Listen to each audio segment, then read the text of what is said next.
Дневник на Канал Плюс телевизија, добро вечер. Да ги проследиме настаните на денот, веднаш по кратката најава за дел од содржините.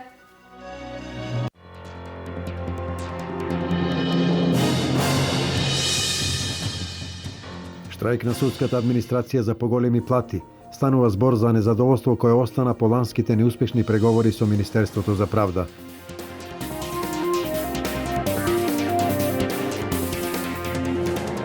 Почетар се јавното предпријатие Исар ја чистеше тврдината Исар.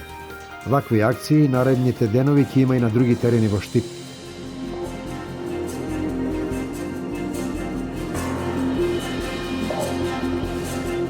Најстарите кочански училишта низ кои поминале илјадници ученици денес ги одбележаа своите јубилеи.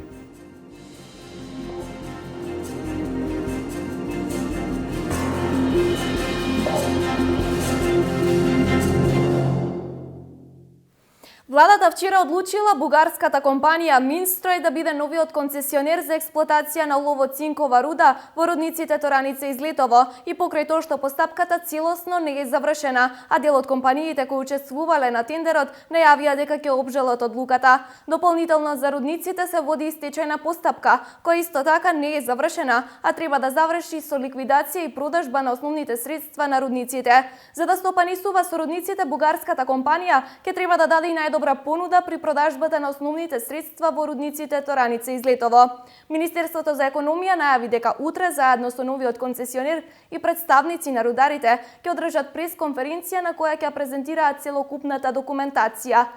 Според веќе достапните информации на аукцијата за јавно надавање покрај бугарската компанија Минстрој учествувале и руската Солвеј преку рудникот Бучим и Градежниот институт. Гостин во контактната емисија на Канал Плюс телевизија денес беше господинот Тони Тоневски, градоначалник на општина Пробиштип, кој најави дека наредните 2 дена новиот концесионер ќе го посети рудникот, но се осврна и на целното значење кое е предвидено со оваа превземена мерка за нов концесионер. Утре ќе се видиме и со собственикот на рудникот, ќе имаме еден заеднички состанок на кој што детално ќе ги слушнеме неговите планови. Тие веќе имаат најавено една група од 10 луѓе, експерти од нивната компанија Минстрој, кои што во утре и во петок ќе бидат присутни во рудникот Злетово, ќе ги разгледуваат сите аспекти на функционирање на рудникот, почнувајќи од јамските простори, флотацијата, електроделот, машинскиот дел, помошните погони, лабораторија, до сето она што значи набавки, компании кои што соработувале со рудникот, кои се недостатоци, кои се деловите на кои што треба да им се даде приоритет, по кое што скенирање и тие ќе имаат една јасна слика што значи тоа како временски период и што значи тоа како инвестиција почетна. За нас многу важно е што е можно побрзо да се отпочне овој процес, да се викнат што е можно повеќе луѓе на работа и во континуитет да се почитува договорот кој што сигурно ќе биде многу јасен во делот на инвестициите кои што треба да се случуваат во овој рудник. За мене многу важно е тие инвестиции да бидат што е можно попрецизни, поконкретни, да се знае што треба и како треба да се работи. Не е само целта да се отпочне со работење, туку целта е да, знаеме дека и на мене и на сите пробиштипјани им се брза со почетокот на работа, меѓутоа многу важно е да се обезбедат условите за работа од безбедносен аспект, од аспект на заштита на здравието и животите на луѓето кои што влегуваат во јамските простории и сигурно за тоа ќе биде потребен некој краток период, меѓутоа уште поважно е да се правилно насочат инвестициите и постепено да се инвестира, да се отвараат нови работилишта, да се осовремени процесот на производство, да се најдат нови методи за експлоатација, да се подобрат или да се набават нови машини за флотација, нови машини за работните места, нови бушачки машини, нови репроматеријали, резервни делови кои што сега се сведени на минимум и на некој начин мора многу брзо да се работи на тој дел за да има едно поквалитетно и профитабилно, би рекол, производство, кое што нормално од една страна ќе ги зголемува и добивките, односно ќе го зголемува производството, што е интересно за инвеститорот, а од друга страна интересно е за работниците, бидејќи со зголемувањето на производството сигурен сум дека ќе се зголемуваат и платите на вработените, сигурен сум дека ќе се подобруваат и условите за работа и конечно и пробиштип како некои други рудници, например како што е рудникот Саса, да има на вистина еден рудник со кој што ќе бидеме сите горди, и оние што работат таму, и оние што не работат, и да го продолжиме на некој начин и векот на траење на овој индустријски капацитет. Бројот на вработени од 566.000 во 2006 година сега изнесува 716.000. Креирани се нови 150.000 работни места, а само во странските фирми кои работат во Македонија 16.000. Намалувањето на невработеноста останува долгорочна цел. Сите политики што ги презеде владата во таа насока дадоа резултати и тие ќе продолжат и во иднина, а ќе се превземат и дополнителни мерки. Ова го истакна вице-премиерот и министер за финансии Зоран Ставрески денеска на пресконференцијата во партиското седиште за сработеното во делот на намалување на невработеноста во изминатите 9,5 години. Намалувањето на невработеноста, на стапката на невработеност представува, како што реков, тема со која што од првиот ден се зафативме со работа уште од 2006 година. 9,5 години подоцна можам да констатирам во име на ВМРО-ДПМН како водечка партија во владата на Република Македонија во овие 9,5 години, дека намалувањето на невработеноста е најголемиот успех на економската политика на ВМРО-ДПМН и на владата на Република Македонија, и тоа намалување на невработеноста помогна на голем број на граѓани.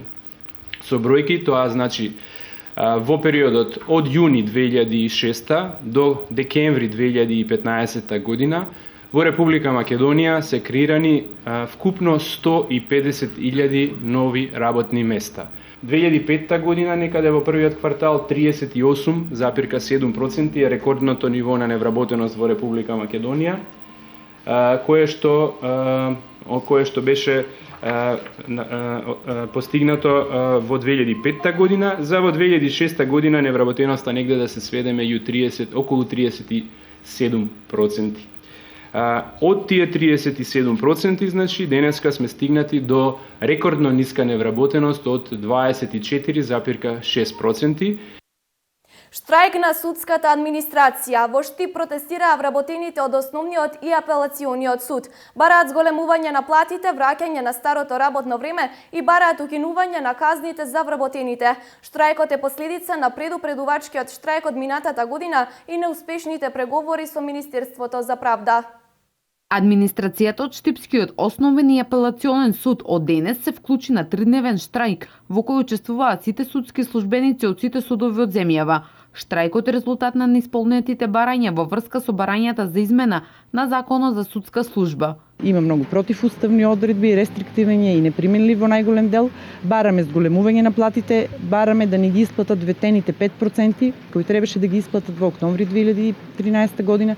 Го пролонгира рокот, бевме стрпливи, но сега ги бараме тие 5% и бараме измена на работното време. Враќање на работното време од 7:30 до 15:30 часот. Тие се пожалија дека земаат плата помало од просечната во земјава, која според податоците на Заводот за статистика истата во февруари изнесувала 22.716 денари. Неисполнетите ветувања за зголемување на платата од 5% предизвикува огромно незадоволство кај вработените. Јас работам 41 години во судска администрација и за цел работен век сметам дека крајно ниски плати има. Значи секој пат треба да биде работникот добро награден за да даде допринос со работата. Не може да бидеме задоволни со ниски примања. По целодневните штрајкови денес и утре организаторите за петок најавија протест кој што ќе започне во 12 часот од Собранието на Република Македонија, ќе продолжи пред Министерството за правда и Министерството за информатичко општество и администрација и ќе заврши пред владата на Република Македонија. Штрајкот го организираат Синдикатот на работници од управата, правосудните органи, Сдружение на граѓани и Сдруженијето на судска администрација по предупредувачкиот штрајк што беше одржан на 3 декември минатата година. Во Кочани одбележани патроните на двете најстари училишта, основното Раде Кратовче и средното Љупчо Сантов. Во овие две училишта се имаат школувано илјадници ученици кои подоцна станале професори, правници, земјоделски стручњаци и други профили. Ученици и менаџерскиот тим на училиштата, членови од семејството на патроните, како и представници од Сојузот на борците и од локалната самоуправа на Кочани, по повод патрониот празник на училиштата, основното училиште Раде Кратовче и средното Љупчо Сантов, положија свежо цвеќе на бистата на борците во паркот на Револуцијата во Кочани. Гимназијата Љупчо Сантов може да се пофали со голем број успешно завршени проекти досега, како и со доста добиени награди на учениците на државни и меѓународни надпревари. 32 паралелки, 720 ученици, 53 наставници и вкупен колектив од 60 навработени заедно со стручните служби и техничкиот персонал. Работиме во реновирана зграда на задоволство и на учениците и на вработените. После 50 на години завршена е комплетната реконструкција на училиштето, имаме одлични услови за работа, имаме прекрасни ученици, имаме извонредни резултати како на планот на реализација на програмите во училиштето, така и на регионални, општински и државни надпревари и јас очекувам дека тој тренд ќе го задржи. Одбележувањето на патрониот празник продолжи со настап на учениците, членови на хорот и оркестарот, раководени од професор Тодор Филипов. Наградени беа и најдобрите ликовни и литературни творби, учесници на конкурсот по повод патрониот празник. По повод одбележувањето пак на патрониот празник на основното училиште Раде Кратовче се одржа и свечена академија во салата на Центарот за култура Бели Мугри, на која настапија учениците од училиштето, членови на драмски, ликовни и музички секции. А менеджерскиот тим на училиштето и членови од семејството на Кратовче положија цвеќе на бистата на патронот. Универзитетот Гоце Делчев Штип од утре почнува да го слави патрониот празник. По 9 пат со низ свечени активности ќе се одбележи 27 март, денот кој го означува почетокот на една нова успешна приказна во високото образование во Република Македонија, реализирањето на идејата за универзитет во Источна Македонија. Централното одбележување е на 25 март, кој ќе се одржи свечената седница на Универзитетот Гоце Делчев.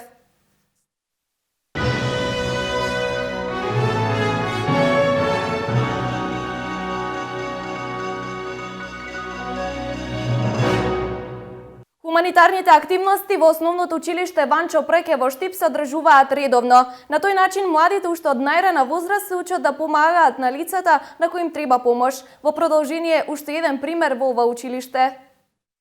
Веќе неколку недели наназад во Општинското основно училиште Ванчо Преке од Штип во тек е акција за собирање стари непотребни јалишта кои континуирано се донираат на ромски семејства. Во нашето училиште моментално се реализира хуманитарна акција за прибирање на помош наменета за семејствата кои што во претходните месеци остана без своите домови. Наменета исклучиво за ромските семејства чии домови изгореа. Малинова Трбоевиќ е задоволна од одзивот од страна на децата. Мислам дека и овој пат најмногу облика собравме, иако собиравме веќе за семејството корчеви и парични средства и облека, сепак мислам дека сега најмногу облика собравме. И истата веќе е поделена кај некои од семејствата, тие доаѓаат овде во училиштето и ја земат за да ја однесат во своите домови. Професорката Дивна Малинова Трбоевиќ, воедно и координатор на подмладокот на Општинската организација на Црвениот крст во Штип, во Општинското основно училиште Ванчо Преке. На нејзина иницијатива организирани се голем број хуманитарни активности кои се однесуваат за собирање облека, обувки, парични средства, односно се што е потребно за семејства кои се во социјален ризик. Тигарот е новата театарска представа на Домот на културата Тоша Арсов во Виница, која премиерно се прикажува утре вечер со почеток од 20 часот. Ова е трет самостоен проект на оваа институција во соработка со режисерот Саша Нацевски, а улогите ги играат веќе докажани членови на драмското студио. Како индивидуалецот станува жртва на глобализацијата?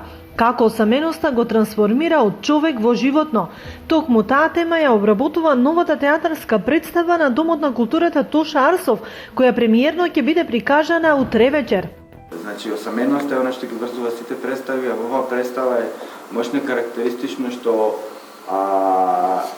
резултантата на таа осаменост е стигната до екстрем, каде што човекот се претвора во животно, како што кажува самиот наслов, тигарот, се претвора во тигар и е подготвен на сите можни реперкусии, на сите можни акции кои следуваат кога тигарот сака да се накака, како што кажува и самиот текст.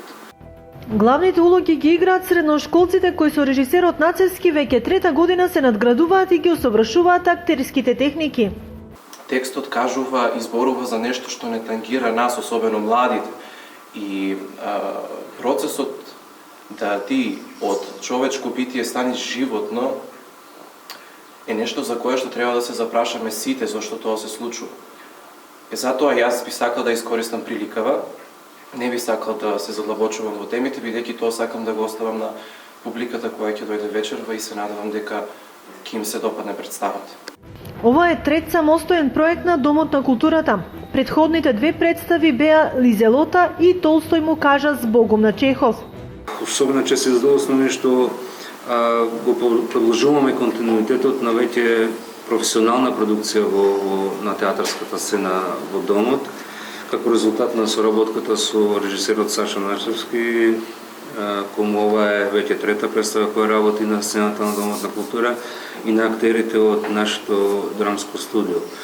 Карактеристично за оваа представа е тоа што е работена со проекционен 3D мапинг, за кој се користи посебен софтвер за анимации со кој се трансформира целата сценографија.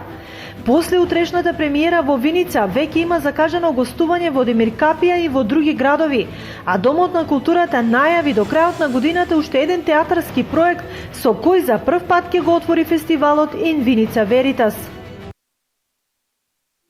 Штипјани вчера го одбележаа празникот Четрсен, но не внимаваа на отпадокот кој го оставија зад себе на тврдината Исар. И оваа година службата за комунална хигиена при јавното предпријатие Исар презеде активности за чистење на ова место. Вчера штипјани го одбележаа денот на пролетта, 22 март, и масовно се искачуваа на тврдината Исар. И покрај предупредувањето од страна на јавното предпријатие Исар, сепак граѓаните не совесни кога станува збор за хигиената. Односно ден потоа, она што остана на Исарот беа отпадоците.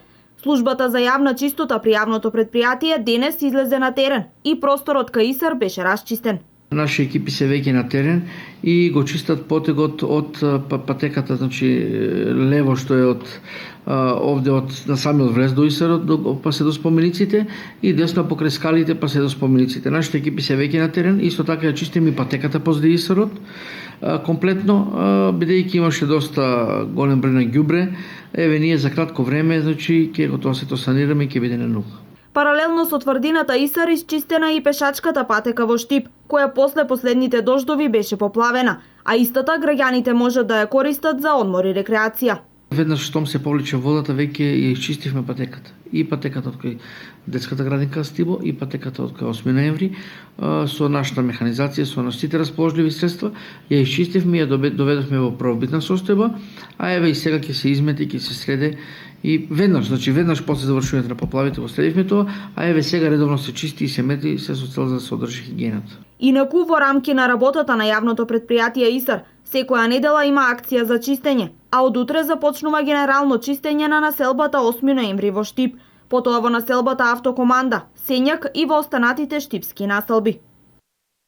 Во Штип се продаваат 26 градежни парцели за разни намени, како што се деловни објекти, бензински пумпи и друго. Апликациите за интересираните ќе може да ги доставуваат до 30 март. Инаку досега општината има продадено вкупно 28 парцели во вкупна вредност од 31,4 милиони динари, од кои 80% одат за буџетот на општината, а 20% за државата. Општина Штип ги потсетува граѓаните дека во тек е објава за продажба на градежно земјиште на подрачјето на локалната самоуправа. Станува збор за 26 градежни парцели со различна намена, од колективни згради, деловни објекти па до бензински пумпи на повеќе локации низ Штип. Сите заинтересирани можат да достават документација до 30 март годинава, а јавното надавање ќе се одржи на 1 април 2016 година. Целиот оглас, вклучително со условите и документите кои што се потребни, може да се преземе од веб страницата на општина Штип.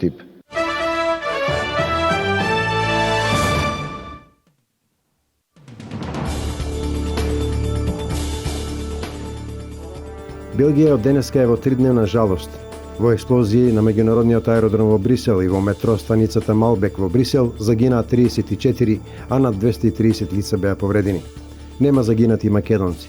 Во центарот на Брисел, на булеварот Анспах, пред зградата на берзата, околу 2000 жители и странски туристи се собраа со свеќи на тивко бдење. Соочени со заканата ќе продолжиме цврсто, мирно и достоинствено, вели кралот на Белгија Филип во вонредно обраќање до нацијата. Денес нашата земја е во жалост. За секој од нас, 22 март повеќе нема да биде ден како другите, истакна тој. Во американски воздушен удар, извршен вчера врз тренинг камп на Ал-Каеда на арапскиот полуостров Јемен, загинаа десетици терористи, соопшти Пентагон. Кампот во планинскиот регион го користеле околу 70 терористи. Тој напад е удар врз способноста на АКАП да го користи Јемен како база за напади и закани врз американци и покажува дека сме одлучни да ја победиме Ал-Каеда, изјави портпаролот Питер Кук. Бомбашите самоубици кои го извеле терористичкиот напад на аеродромот во Брисел се идентификувани како браќата Ел Бакрауи, кои од претходно и биле познати на полицијата, јави белгиската РТБФ, а пренесе агенцијата Reuters.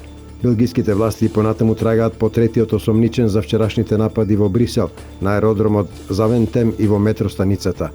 Полицијата поседува фотографија на која двајца од напаѓачите носат црна облека, додека тој е обличен во бела јакна. Се претпоставува дека третиот напаѓач поставил бомба на аеродромот, а потоа ја напуштил локацијата. Клуч во истрагата би можел да биде такси возачот кој ги возел осомничените до аеродромот, а потоа и се јавил на полицијата и ја предал адресата од каде пристигнал. Исламската држава ја презеде одговорноста за нападот во Брисел, во кој според официјални информации загинаа 34, а 250 се ранети.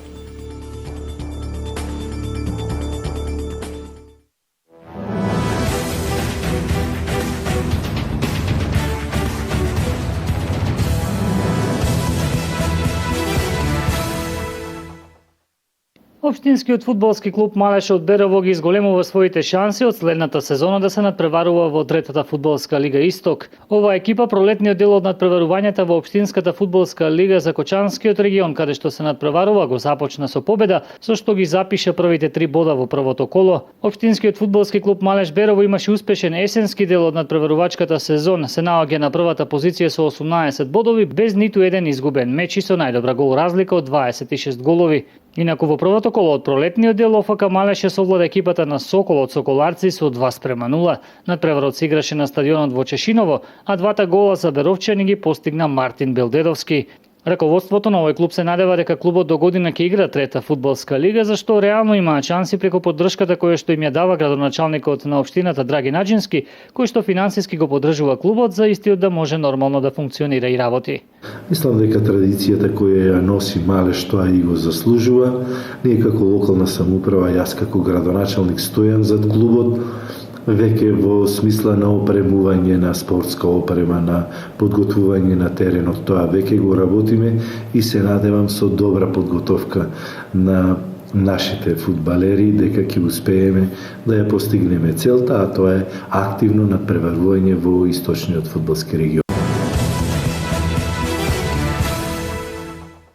По седмото се одигра и осмото коло од спортските игри во мал фудбал во Оберово. Екипите на банки, пошти и бензински пумпи и угостителски работници досега се без ниту еден пораз по одиграните 7 кола и се зацементирани на врвот на табелата за освојување на првото и второто место од овие спортски игри. Но до крајот работите можат да останат променети бидејќи остануваат уште 3 кола во кои двете екипи ќе се борат за пехарот и за освојување на првото место. Во последното осмо коло кое се одигра на 21 март, општина Берово славеше во дуелот со ЈПКР Услуга со 4-1. Фагус минимално загуби од тимот на угостителски работници со 0-1. Со 3:1 екипата на Житомалеш славеше во дуелот со екипата на таксисти. 1-0 гласаше и резултатот на надпреварот помеѓу екипата на полициската станица и гранична полиција, додека банки, пошти и бензински пумпи со 2-0 го совладаа тимот на Сдружение на приватни фирми. Следното коло се игра во петок на 25 марта, во него гранична полиција ќе го пречека тимот на банки, пошти и бензински пумпи. Житомалеш игра со полициска станица од Берово. Угостителски работници ќе се сретнат со екипата на таксисти, додека во последните два надпревари Услуга ќе се сретне со тимот на Фагус, додека силите ќе ги одмерат и општина Берово и екипата на АРМ. Во деветото коло слободна ќе биде екипата на Сдружение на приватни фирми.